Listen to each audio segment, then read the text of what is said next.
BFM Business. Toute l'info éco et business à la mi-journée. 60 minutes business. Guillaume Paul. Allez, midi 22, c'est donc Denis Le Bossé, président du cabinet ARC, spécialisé dans le recouvrement de créances. Denis qui est avec nous. Bonjour Denis Le Bossé. Bonjour. Merci beaucoup d'être avec nous sur BFM Business. Vous avez dévoilé hier la 11e édition de votre baromètre annuel qui dresse un état des lieux de l'état d'esprit des chefs d'entreprise, de l'état des lieux concernant ces retards de paiement dont on parle régulièrement. Commenté hier avec Bruno Le Maire, le ministre de l'économie et des finances qui est venu à vos côtés. Déjà sur les retards de paiement, globalement, comment ça évolue, Denis Le Bossé, aujourd'hui? Aujourd'hui, si vous voulez, on est face à une reprise d'activité. 45% des entreprises croient en la reprise de leur activité dans les 6 prochains mois. 50% d'entre elles sont pour un plan de relance. Donc aujourd'hui, on est dans une reprise très forte de leur activité. Et la problématique, si vous voulez, ressort des TPE et des PME qui aujourd'hui ont une forte activité.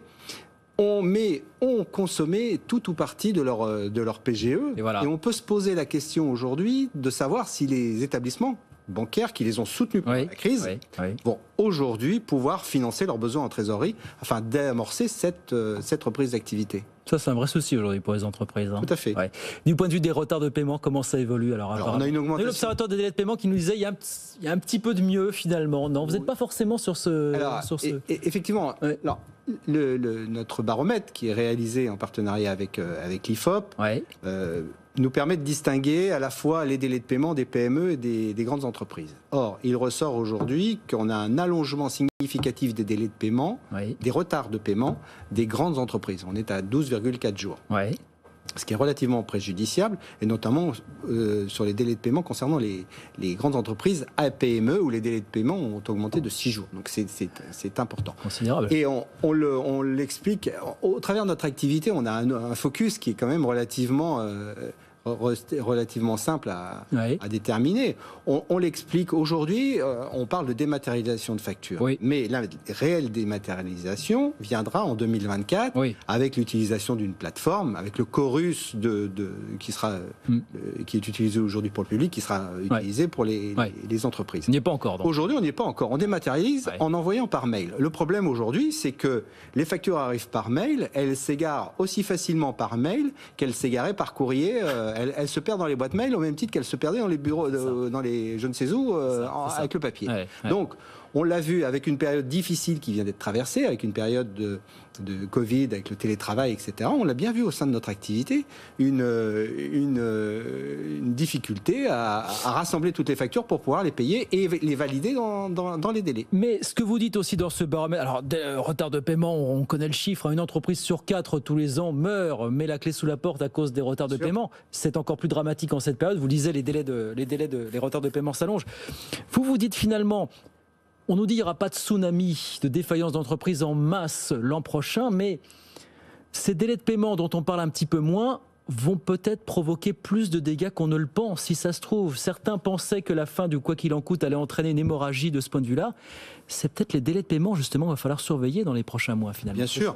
On n'a pas eu d'hémorragie. Pourquoi ? Parce qu'on a eu le gouvernement, le ministère des Finances, qui a pris des dispositions très rapidement. Notamment, bien sûr, le PGE, tout. Mais les CAP, CAP+, qui ont permis même si les assureurs crédits se sont désengagés, il y a quand même eu un soutien aux entreprises au travers des mesures gouvernementales très importantes. Aujourd'hui, on met en place le TCE, qui est le dispositif de sortie de crise, le TSE, le dispositif de sortie de crise. Donc tout a été mis en place pour sauvegarder la solvabilité et la pérennité des entreprises. Mais effectivement, il ne faut pas que le délai de paiement devienne la variable d'ajustement. Et c'est le risque aujourd'hui que le délai de paiement devienne cette variable. Parce que ça peut être le danger que personne n'a pas vu venir suffisamment dans les prochains mois. Dans les prochains mois. Alors face à ça, vous faites des propositions. Vous dites qu'il est temps de durcir les règles. Exactement.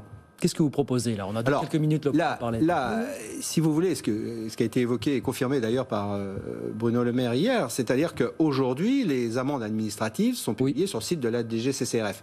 Il faut bien le dire, est confidentiel. Peu d'entreprises vont voir le site de la DGCCRF pour s'assurer que leurs futurs partenaires sont viables, les factures dans les délais.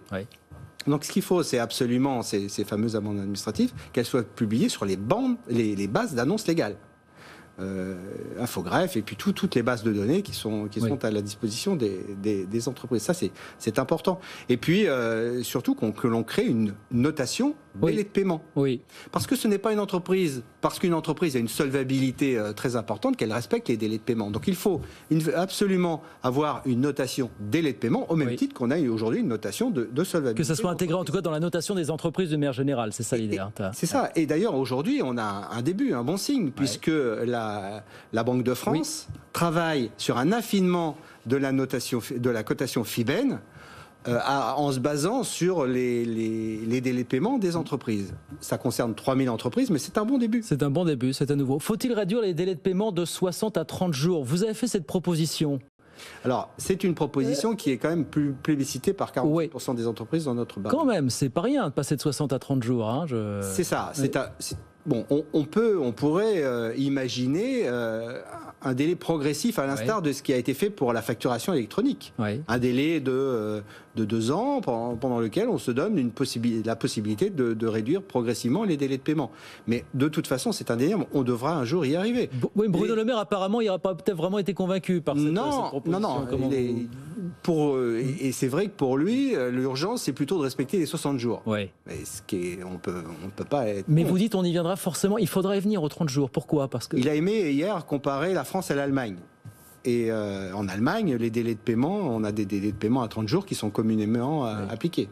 Donc on peut le faire en France. On pourra le faire en France. Dernière question, on entend aussi une proposition qui consiste à dire qu'il faut récompenser ceux qui respectent les délais de paiement. Est-ce que vous trouvez ça normal de faire un cadeau d'une forme ou d'une autre à ceux qui respectent les règles? Est-ce qu'il faut récompenser ceux qui ne font que respecter les règles finalement? Ça paraît incroyable. Les récompenser, je ne sais pas, mais au moins l'inscrire dans la politique RSE de l'entreprise. Oui, déjà, alors d'accord, c'est ça. Que ce soit un challenge positif dans l'entreprise. Après les récompenser, les entreprises souvent... qui respectent les délais de paiement ou qui avancent les délais de paiement réclament déjà des ristournes. Donc elles se récompensent auprès de leurs fournisseurs. C'est déjà suffisamment rare pour être salué finalement quelque part. Vous dites ces règles, en guise de conclusion, il nous reste quelques secondes, mais vous dites ces règles, ces propositions que vous faites, est-ce que vous dites il faut qu'elles aboutissent là, maintenant, très vite? Ça fait des années qu'on en parle, mais là l'urgence de la situation fait qu'on les deux mesures, il y en a une qui est déjà bien engagée, la Banque de France sur la cotation FIBEN, et puis le name and shame, c'est pas difficile de publier sur des bases de données des amendes des sociétés qui ont été sanctionnées parce qu'elles ne respectaient pas les délais de paiement. Une proposition que vous continuerez à porter dans les prochains mois? Bien sûr, oui, tout à fait. C'est un engagement. Nous, on le voit au sein de notre cabinet, vous savez, au niveau de la gestion du poste client, au niveau de la relance en marque blanche ou du recouvrement de créances, on voit très bien la souffrance de certaines entreprises qui sont face et qui se retrouvent dans des situations difficiles et qui peut-être demain déposeront le bilan parce que tout simplement leurs factures ne sont pas réglées dans les délais. Malheureusement, ça fait des années que tous les jours c'est comme ça pour beaucoup d'entreprises et les temps sont encore plus durs. Donc il est peut-être temps de passer à la vitesse supérieure. Merci beaucoup Denis Le Bossé. Merci, président du cabinet ARC, recouvrement de créances. Merci d'avoir été avec nous.